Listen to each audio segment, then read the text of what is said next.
Halo, Assalamualaikum warahmatullahi wabarakatuh. Ketika berbicara tentang batu bara, banyak orang langsung mengaitkan dengan pencemaran lingkungan. Namun, apakah industri batu bara hanya menjadi penyebab masalah? Atau justru sedang berupaya menjadi bagian dari solusi? Video ini disusun sebagai bagian dari ujian akhir semester mata kuliah Leadership, Disrupsi, dan Revolusi Industri. Melalui pembahasan bab 11, menepis isu lingkungan dari buku Self Disruption karya Renal Kasali, kita akan melihat bagaimana industri energi, khususnya batu bara, menghadapi berbagai tantangan, lingkungan, serta upaya adaptasi dan inovasi yang dilakukan untuk merespon perubahan di era disrupsi. Menepis isu lingkungan. Perkembangan teknologi dan meningkatnya kesadaran masyarakat terhadap lingkungan telah membawa perubahan besar pada sektor energi. Di tengah upaya dunia untuk beralih ke energi yang lebih ramah lingkungan, industri batu bara menghadapi berbagai tantangan dan tuntutan untuk berubah. Dalam bab 11 buku Self Disruption karya Renal Kasali dijelaskan bahwa perusahaan perlu beradaptasi terhadap perubahan tersebut agar tetap mampu bertahan dan bersaing. Batu bara dan kebutuhan energi.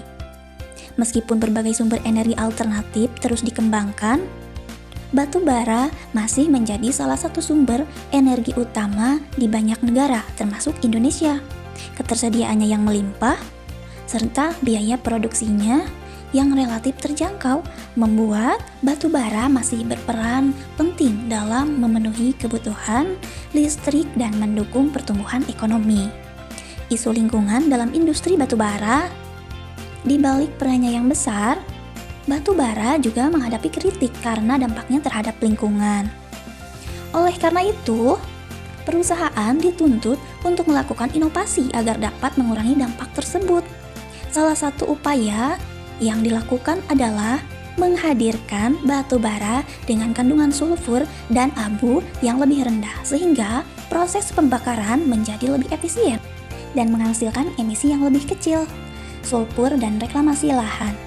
Kandungan sulfur yang tinggi dapat meningkatkan emisi pencemar udara.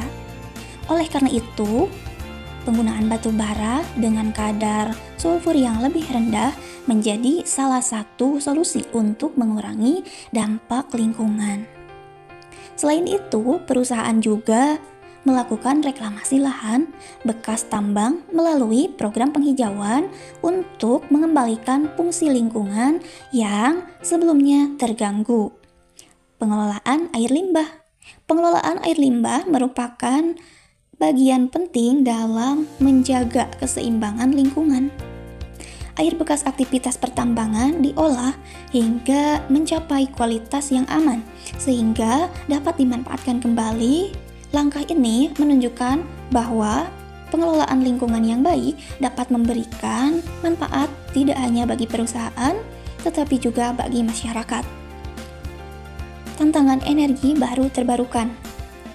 Energi baru terbarukan atau EBT dipandang sebagai salah satu solusi energi masa depan. Namun, pengembangannya masih dalam menghadapi tantangan, mulai dari penguasaan teknologi, kesiapan masyarakat, hingga biaya investasi yang relatif tinggi. Karena itu, proses transisi menuju energi yang lebih bersih membutuhkan waktu dan dukungan dari berbagai pihak. Inovasi sebagai bentuk adaptasi. Konsep self-disruption menekan pentingnya kemampuan untuk beradaptasi terhadap perubahan. Dalam konteks industri energi, perusahaan perlu melakukan inovasi agar tetap relevan di tengah perkembangan zaman. Peningkatan efisiensi, penggunaan teknologi yang lebih baik, serta kepedulian terhadap lingkungan menjadi bagian dari strategi untuk menghadapi disrupsi yang sedang terjadi. Perubahan dalam sektor energi tidak hanya dipengaruhi oleh perkembangan teknologi, tetapi oleh meningkatnya kesadaran terhadap isu lingkungan. Oleh karena itu, kemampuan untuk beradaptasi dan melakukan inovasi menjadi hal yang sangat penting. Inilah salah satu pesan utama yang disampaikan dalam bab 11 self-disruption, yaitu pentingnya melakukan perubahan sebelum dipaksa oleh perubahan itu sendiri.